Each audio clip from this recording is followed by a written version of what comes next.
ini saya akan membacakan dongeng si Kancil dan si Siput. Pada suatu hari yang cerah, Kancil sedang berjalan dengan santai di pinggir sungai. Di sana, ia bertemu dengan Siput yang merangkak dengan lambat. Kancil lalu datang menghampiri Siput dengan langkah yang angkuh. "Hai Siput, apakah kamu berani adu cepat denganku?" kata Kancil dengan sombong. Mendengar pertanyaan itu, tentu saja Siput terkejut. Ia merasa diejek oleh Kancil. Walaupun begitu, Siput menerima ajakan Kancil. "Baiklah," kata Siput yang menerima ajakan Kancil. "Aku terima ajakanmu, tapi jangan malu ya, kalau nanti justru kamu sendiri yang kalah." Hahaha, ketika Kancil tertawa mendengar ucapan Siput. "Mana mungkin kamu bisa memenangkan perlombaan, Siput? Kamu adalah hewan perangkak yang sangat lambat."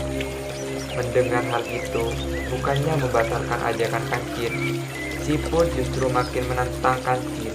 "Baik, tentukan saja kapan kita akan berlomba." "Hari Minggu besok, di sini," kata Kancil. "Pasti akan ada yang melihatku memenangkan lomba. Catat itu, Kancil." Kancil lalu bergegas pergi tertawa.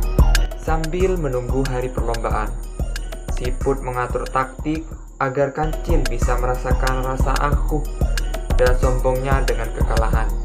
Ia segera mengumpulkan semua siput yang ada di sekitar sungai. Mereka semua tentu saja ingin Kancil kalah. "Hai teman-temanku, tentu saja kita berkumpul di sini untuk membicarakan perlombaan dengan Kancil," kata siput yang akan berlomba. "Tapi bagaimana caranya? Kita memang sudah pasti kalah, karena kita merangkak dengan lambat," kata siput yang lain. "Kita harus membagi tugas," kata siput. "Kalian harus berpencar di setiap rerumputan di pinggir sungai sampai garis finish. Nanti kalian, kalau dipanggil Kancil, kalian harus jawab." Ide yang cerdas. Kita akan menang. Akhirnya datang hari perlombaan. Semua siput sudah siap di posisinya masing-masing. Penonton bersorak-sorai. Ada yang mendukung Kancil, ada juga yang mendukung Siput. Hingga bendera diangkat, tanda lomba dimulai. Begitu lomba dimulai, Kancil berlari dengan sangat kencang. Semua tenaga ia kerahkan agar bisa memenangkan perlombaan itu. Tapi setelah berlari sekian meter, napasnya mulai terengah-engah dan memutuskan istirahat di bawah pohon. Namun, ketika ia baru akan duduk, ia melihat Siput berjalan.